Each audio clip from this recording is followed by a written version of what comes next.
할렐루야, 잘 오셨습니다. 오늘도 이 아침 우리 함께 하나님 말씀 함께 듣고 또 볼 수 있음이 우리에게 기쁨 되는 줄 믿습니다. 우리는 지금 토요일 새벽 기도를 통해서 함께 사도신경의 말씀을 함께 묵상하고 있습니다. 우리는 사도신경의 고백을 통해서 성부, 성자, 성령 삼위 하나님에 대한 믿음의 고백이 어떤 의미인지 하나하나 묵상하고 있는데요. 그 고백이 마음속 깊은 곳에서부터 솟아나는 그 고백이 될 때 우리는 참된 성도라 할 수 있을 것입니다. 매 예배 시간마다 같은 문구를 입으로 말하지만 그 안에 담겨 있는 의미가 다르다면 같은 신앙을 한다라고 얘기할 수 없겠죠. 전에도 한번 짧게 사도신경에 대해서 잠깐 말씀드렸었는데요. 사도신경은 초대교회 바로 직후 한 이 기원 후에 이 예수님 승천하시고 나서 한 200년 경부터 시작해서 로마 교회에서 사용됐었던 옛 로마 신경이라는 것들이 그 모체가 된다라고 알려져 있습니다.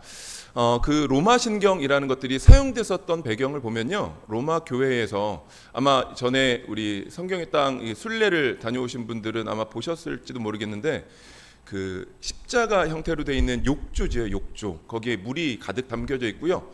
사람 키보다 좀 더 이렇게 깊이 파져 있는 그 세례를 하기 위한 세례조 안에 세례를 받기 위해서, 그 교회의 성도가 된 사람들이 세례를 받기 위해서 한쪽에서 십자가 한쪽 계단으로 내려가죠. 그래서 그 십자가 욕조 안에서 세 가지 질문을 받죠. 첫 번째로, 성부 하나님을 믿습니까? 성자 하나님을 믿습니까? 성령 하나님을 믿습니까? 이 세 가지 질문을 세례를 베푸는 자가 하고요. 그 질문에 대해서 세례를 받는 사람은 제가 성부 하나님을 믿습니다. 제가 성자 하나님을 믿습니다. 성령 하나님을 믿습니다. 라는 그 진실한 고백과 함께 머리가 물속에 푹 이렇게 잠겨서 옛사람이 죽고 그 고백에 의해서 새로운 사람이 되었다라는 증표로 세례를 베푸는데 사용되었었던 그 옛 로마 신경이라는 것들이 모체가 돼서 이렇게 발전해온 것들을 우리는 사도신경이라고 합니다. 그 당시 교회에서는요, 그 신앙 고백, 우리가 그냥 흔히 얘기하는 성부 하나님, 성자 하나님, 성령 하나님을 믿습니까? 라는 그 질문에 대해서 그냥 별 의미 없이 예라고 대답하는 것이 아니고요. 그 대답이 나오기까지 보통 한 사람이 예수님을 전도받아서 그 교회의 일원이 됐을 때 한 3년 정도 말씀으로 교육을 받았다고 해요. 말씀으로 그 신앙 고백이, 진실한 고백이 나오기까지 그 교회 안에 있는 구성원들과 교제를 나누고 하나님 말씀을 듣고 또 그것들이 믿음으로 고백되어지는 기간이 3년 정도 시간을 통해서 그 고백이 일어나게 되고요. 그렇게 해서 세례를 받으면 그 교회의 일원이 됐다라는 증표를 통해서 성찬에 참여하지요. 그래서 예배 안에 있었던 하나님의 말씀으로 있는 그 하나님을 말씀으로 경험하고 그 이후에 떡을 같이 떼며 실제로 존재하시는 생명의 떡이신 예수님을 입으로 먹음으로 한 교회의 일원이 되었다라는 그 사인이 일어났었던 것들이 우리가 지금 다루고 있는 사도신경의 모체입니다. 우리도 또한 이 신앙 고백이라는 것들을 지금 매 예배 때마다, 매 공적 예배 때마다 우리가 함께하며 우리는 같은 신앙을 하고 있습니다 라는 것들을 고백을 하고 있죠. 이제 사도신경에 대한 묵상이 한 절반쯤 온 것 같습니다. 신앙 고백의 내용 하나하나를 살펴보며 그 의미가 무엇인지, 또 그것들에 대해서 우리가 지식적으로도 알므로 참된 믿음이 고백되어질 거고요. 또 그러므로 우리는 한 믿음의 공동체임을 선언하는 그 과정들을 함께 다루고 있다라고 생각하시면 좋을 것 같습니다. 오늘은 성자 하나님의 낮아지심, 비하라고 하죠. 낮아지심 중에 우리가 신앙 고백을 할 때는 장사된지라고 얘기하거든요. 장사되신지라고 해서 끝나는데, 사실은 지금 성경책 있으신 분들은 그 앞에 사도신경 내용의 저 밑에 각주에 달린 거 조그만 글씨를 보면 장사되사 지옥에 내려가신지라는 것들로 쓰여 있어요. 그게 생략되었다라고 되어 있거든요. 그래서 오늘은 그 원문에 있는 그대로 장사되사 지옥에 내려가신지 혹은 음부에 내려가신지라는 그 내용에 대해서 함께 묵상해 보고자 합니다. 그 내용을 우리 로마서 6장 6절에서 9절까지의 본문을 통해서 장사되심이, 그리고 또 그리스도께서 장사되사 음부에 내려가신 지, 지옥에 내려가신 지가 우리에게 주는 유익이 어떤 유익인지를 함께 묵상하도록 하겠습니다. 오늘 본문인 로마서에 대해서 먼저 간단히 살펴보도록 하죠. 로마서는 사도 바울 선생님이 한 번도 가보지 않은 교회였어요. 한 번도 가보지 않은 교회에 그 교회 성도들에게 편지의 글을 쓴 글이죠. 그 로마 교회가 처음 시작된 것들에 대한 내용들은 신학자들에서 이렇게 밝혀지고 있는 게, 오순절 성령이 임재하셨을 때 그 당시에 예루살렘에 와 있었던 로마의 유대인들, 로마 지역에 살던 유대인들이 예루살렘에 순례를 왔었다가 그곳에서 성령을 체험하고 하나님의 말씀을 인격적으로 만나고 다시 자기가 살던 로마에 돌아서 그곳에서 어떤 사도들의 복음 전파에 의해서가 아니고 그들 스스로 교회를 세웠다라고 하고 있어요. 그 교회가 당시에 로마 황제에 의해서 박해를 받거든요. 굉장히 큰 박해를 받아서 브리스길라와 아굴라라는 사람이 고린도 지역으로 쫓겨났었던 그 당시에 로마의 많은 핍박 때문에 로마의 그리스도인들이 여기저기로 흩어졌었던 일이 있었거든요. 그 뒤로 박해가 좀 잠잠해지고 나서 한 10여 년 지난 후에 다시 로마로 돌아갔었던 유대인들과 기존에 남아 있었던 그 그리스도인들, 이들 간에 약간의 신앙의 차이들이 벌어진 거죠. 로마 지역을 떠났었던 그리스도인과 로마 지역에 남아 있었던 한 10여 년 정도가 지났을 때 그들의 신앙이 좀 차이가 있었던 것들에 대한 내용을 듣고 사도 바울 선생님이 그 차이를 어떻게 메꿀 수 있을까라는 것들을 복음, 교리라는 것들을 통해서 편지글을 쓴 내용들을 통해서 해결하고자 했었던 그 목적으로 쓰여졌었던 게 로마서라고 합니다. 그래서 복음을 변증하는, 그래서 로마서는 굉장히 교리적인 내용들로 채워져 있어요. 이 로마서를 쭉 한번 이렇게 곰곰이 묵상해 보시면 우리가 지금 믿고 있는 이 그리스도교, 기독교가 가지고 있는 그 많은 교리들이 그 안에 아주 촘촘하게 담겨져 있는 것들을 보실 수 있습니다. 잘 아시는 것처럼 믿음으로 의롭게 된다, 이신칭의라고 하지요. 믿음으로 우리는 의를 얻는다라고 얘기하는 것들이 1장에서 4장까지 구체적으로 선포되고 있고요. 그것들은 은혜로 우리에게 주어진다라고 선포되고 있죠. 그래서 로마서의 기록 목적을 보면요, 당시 로마 교회라는 곳은 늘 사실은 로마의 핍박을 받고 있었던 그 대적자들을 상대하고 있었던 교회거든요. 그렇기 때문에 복음이 바르게 세워지는 것들이 필요해서 사도 바울 선생님이 자기가 선포하는 그 복음의 진리, 교리라고 얘기하는 것들을 담아서 그들을 위로하기 위한 목적이 있고요. 아까 또 하나는 두 집단의 그리스도인들, 그 교회 구성원들의 그 믿음의 차이라는 것들을 일치시키기 위해서 복음을 선포하는 목적으로 로마서가 쓰여졌습니다. 그런데 그 로마서의 기록 목적을 해결하기 위해서, 그 차이, 그리고 복음이 바르게 세워지는 것들을 선포하기 위해서 사도 바울 선생님이 사용했었던 표현이 딱 한마디로 하면, 한 단어로 하면 그리스도와의 연합입니다. 우리 성도는 우리가 사는 것이 아니고 그리스도로 인하여서 사는 사람이다. 그리스도께 연합된 자로 살 때 그 모든 것들이 다 해결된다라고 답을 알려주고 있거든요.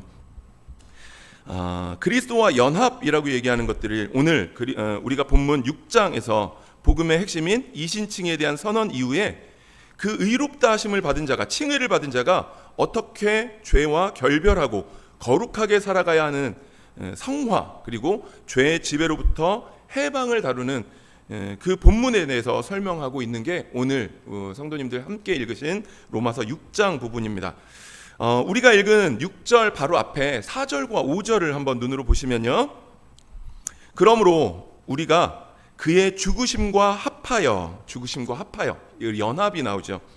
세례를 받음으로 그와 함께 장사되었나니, 그래서 여기서도 연합을 계속 강조하고 계시죠. 우리가 그의 죽으심과 같은 모양으로 연합한 자가 되었다. 같은 모양, 연합한 자라고 얘기해서 계속적으로 그리스도와의 연합이라는 것들을 반복적으로 이야기해주고 계십니다. 우리가 어떤 핍박을 받을 때도 마찬가지고요. 우리의 어떤 신앙의 차이가 있을 때도 마찬가지고, 그것들을 해결할 수 있는 유일한 방법으로 그리스도와의 연합, 누가 기준이 되죠? 그리스도 예수가 기준이 될 때 그 모든 문제들이 다 해결됨을 선포하고 있는 그 성경이 바로 로마서의 말씀이죠. 우리는 그리스도의 고난, 죽으심 그리고 장사되심과 연합한 그리스도인입니다. 아멘. 믿으시죠? 예. 연합되었다는 말은 그리스도의 죽으심은 내 죄의 죽음이다라는 고백입니다. 그리스도가 죽으심과 내가 연합되었다라는 얘기는 내 죄가 그리스도의 죽으실 때 죽음과 같이 내 죄가 죽었다라는 표현이고요. 그리스도가 장사되셨다라는 표현은 내 죄가, 우리 장사라고 얘기하는 것들은 사람이 죽었을 때, 죽음이 있었을 때 그 죽음을 확인하는 과정이죠. 3일 동안 혹은 5일 동안 그 죽음이 사실이라는 것들이 애도하는 기간을 통하여서 그 죽음이 사실임을 확증하는 기간이거든요. 그래서 그리스도가 장사되셨다라는 표현은 그 죽음을 확증함으로 내 죄가 돌이킬 수 없이 이미 죽었다라는 것들을 확증하는 것들이 그리스도와의 장사의 연합입니다. 그리스도의 장사와의 연합은 그렇게 이해하시면 좋을 것 같습니다. 오늘 본문 6절 말씀을 함께 다시 한번 읽어보도록 하겠습니다. 우리가 시작.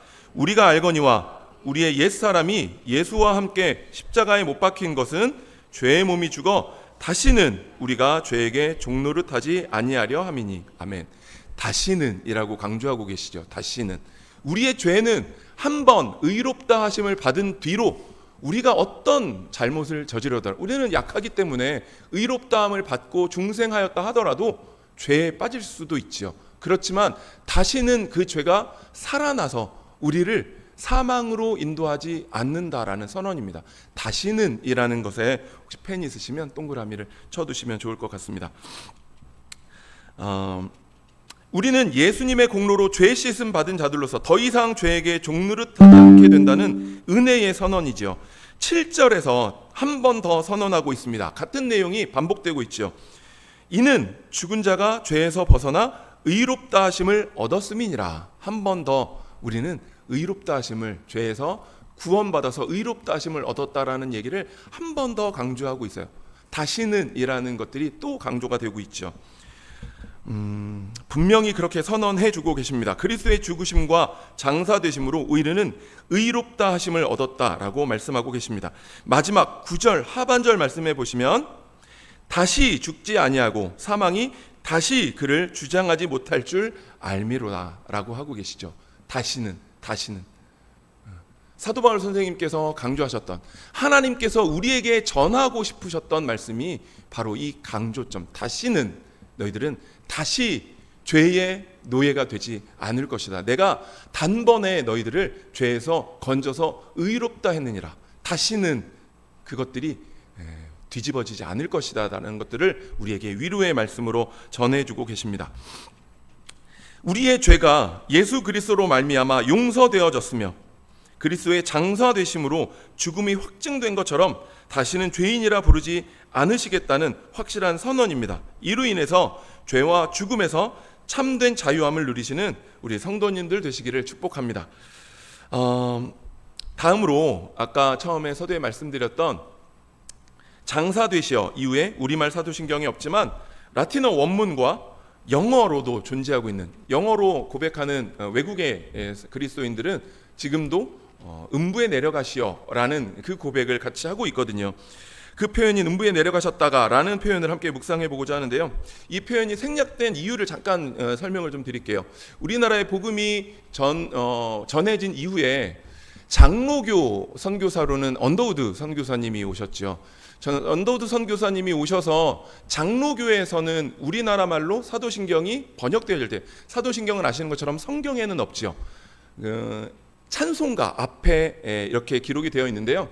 외국에서도 똑같아요. 찬송가 앞에 사도신경이 기록이 되어 있는데 장로교 선교사인 언더우드 선교사님은 그걸 그대로 번역을 해서 예전 우리 1900년대 초반에 장로교 찬송가에는 음부에 내려가셨다가 혹은 지옥에 내려가셨다가라는 것들이 번역이 되어 있어요. 그런데 감리교 선교사 아펜셀러 목사님, 그 감리교에서는 원래 그 감리교가 처음에 태동했었던 웨슬리, 요한 웨슬리라는 사람의 의견에 따라서 지옥에 내려가셨다가라는 표현이 성도들에게 약간의 오해를 줄 수 있다라고 얘기해서 감리교에서는, 외국에서도 그 지옥에 내려가셨다가라는 표현이 없어요. 그래서 감리교에서 번역했을 때는 음부에 내려가셨다가라는 것들을 뺐거든요. 그래서 각각 두 개의 사도신경이 존재를 했었어요. 그런데 1908년에 우리나라에서는 외국에 전례가 없이 찬송가가 하나밖에 없거든요. 한 나라에 한 개의 찬송가, 통일된 찬송가가 있는 나라는 우리나라밖에 없다고 하더라고요. 감리교, 장로교 여러 교단들이 있는데 그 교단들이 각각의 찬송가를 다 가지고 있다가 통일하는 운동을 했었거든요. 그래서 1908년에 통일 찬송가가 나올 때 그 앞에 사도신경을 어떻게 넣을까를 이제 다툰 거죠. 장로교와 감리교가 이렇게 서로 의견을 조율하다가 장로교에서 그래, 그게 은혜가 안 된다고 얘기하면 뭐 이렇게 저렇게 주고받고 하다가 그럼 사도신경에서 지옥에 내려가셨다가를 뺍시다 라고 장로교에서 양보를 해서 그 내용이 빠진 게 지금까지 빠진 채로 이렇게 지금 저희가 고백이 되고 있는 걸로 아시면 될 것 같습니다. 다만 이 지옥에 내려가셨다가라는 표현을 우리 성도님들이 오해할 수 있는 부분이 어떤 부분이냐면, 예수님께서 지옥에 내려가셔서 예수님께서도 똑같이 그 사람과 같이 지옥의 형벌을 받으신 건가? 라는 오해가 있을 수 있고요. 또 천주교에서는 어떻게 해석하냐면, 예수님께서 장사되시고 지옥에 내려가셨다가 그 지옥에서 우리 연옥이라는 거 아시잖아요. 그 천주교에서 얘기하는 연옥, 천국도 아니고 지옥도 아니고 중간 과정, 거기에 머물러 있는 사람들에게 예수님께서 구원의 기회를 주러 가셨다라고 해석하는 오류를 범하고 있거든요. 또 하나는 아마 많이 못 들어보셨을 건데, 림보교리라는 게 있어요. 천주교에. 림보가 뭐냐면 천국의 경계예요. 경계. 그게 되게 아마 그런 의문점을 많이 가지셨을 거예요.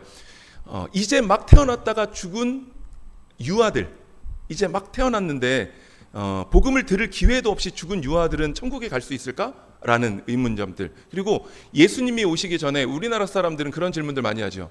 이순신 장군은 천국 갔을까요? 뭐 이런 질문들 있잖아요. 예수님 오시기 전에 죽은 사람들은 천국을 어떻게 가죠? 뭐 이런 질문들. 그래서 그 천주교에서는 그걸 해결하기 위해서 림보라는 것들을 얘기해서 유아 림보, 이제 태어나서 복음을 듣기 전에 죽은 아이들이 있는 그 천국의 경계, 그리고 예수님이 태어나시기 이전에 선조들, 그래서 선조 림보라고 해서 그 예수님 태어나시기 전에 그 선행을 베풀었던 사람들이 있는 천국이라는 것들의 표현을 천국의 경계, 림보라고 얘기하거든요. 예수님이 지옥에 내려가셔서 그 사람들에게 구원의 기회를 주기 위해서 내려가셨어라고 해석을 하고 있거든요. 성경 어디에도 그런 얘기는 없어요. 그런데 천주교에서 그런 해석을 하는 것들에 대한 경계 때문에 지옥에 내려가셨다가를 뺐다라고 하고 있어요. 그 지옥에 내려가셨다가를 우리 개혁주의 신학, 개신교에서는 어떤 은혜로 받아들이는지를 함께 묵상해 보고자 합니다. 원문에 나오는 음부에 내려가셨다가를 우리 하이델베르그 교리문답에서는 이렇게 설명을 하고 있습니다. 제가 한번 천천히 읽어드리겠습니다. 그리스도께서 십자가와 그 이전의 모든 고난에서 겪으신 말할 수 없는 영혼의 고통과 번민을 생각할 때 나 자신이 극심한 시험과 유혹을 당할 때에도 나의 주 예수 그리스도께서 나를 지옥의 번민과 고통에서 건져내셨음을 확신하게 됩니다 라고 우리에게 주시는 유익을 이야기하고 계십니다. 내가 어떤 고난 중에 있을지라도 예수님께서도 그 음부에 내려가실 만큼의 그 고통을 당하셨기 때문에, 그래, 내가 그 예수님의 고통을 생각할 때 충분히 위로받을 수 있어 라는 그 유익을 준다라고 우리에게 가르치고 있습니다. 이는 먼저 우리 인생의 가장 깊은 고난과 유혹 속에서 최고의 위로가 되심을 말하죠. 우리가 삶에서 느끼는 가장 깊은 절망, 외로움, 마치 지옥에 있는 것 같은 극심한 영적 고통을 겪을 때 예수님은 우리의 고통보다 더한 그 지옥의 고통과 하나님께 버림받는 절망을 십자가에서 대신 겪으셨다라는 사실을 우리로 깨닫게 합니다. 따라서 성도는 어떤 시험과 낙심 속에서도 그리스도께서 나 대신 그 지옥의 고통을 이미 다 받으셨기 때문에 나는 결코 영원한 지옥의 고통을 겪지 않는다라는 절대적인 위로를 받게 되는 것이죠. 끝으로 음부에 내려가셨다라는 그 고백은 성도가 죽음의 공포로부터 완벽한 자유를 얻음에 대한 선언이라고 우리에게 가르치고 있습니다. 그리스도께서 실제로 죽으셔서 장사되시고 죽음의 권세 아래, 즉 음부에 내려가셨다라는 것은 예수님이 인간이 겪는 육체적 죽음이라는 과정 전체를 친히 겪으셨음을 의미하고 있지요. 예수님이 무덤에 들어가심으로 무덤을 거룩하게 하셨고 죽음의 권세를 무력시키셨습니다. 예수님이 가시는 곳은 어디나 거룩하지요. 그래서 그 죽음이 있었던 지옥마저도 예수님께서 거룩하게 구별되게 하셨다라고 하고 있어요. 이제 이후로 성도에게 육체의 죽음은 영원한 멸망이나 죄의 형벌이 아닌 우리의 모든 수고를 다하고 영원한 생명으로 들어가는 과정이라고 우리에게 가르치고 계십니다. 그래서 죽음의 공포에서 우리는 자유로울 수 있죠. 죽음은 우리에게 공포가 아니고 영원한 소망이 됨을 우리의 고백으로 할 수 있게 된 것입니다. 그리스도인이 죽음을 두려워하지 않는 담대함의 근거가 예수님께서 장사되시고 음부에 내려가셨다가라는 그 고백인 것입니다.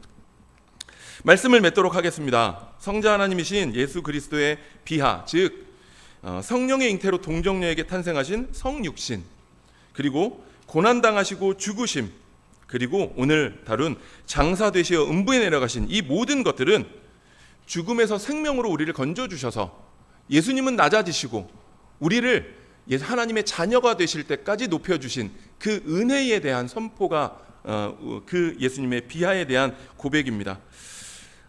우리의 머리로 이해할 수 없는 은혜지요. 이해할 수 없는 사랑이지요.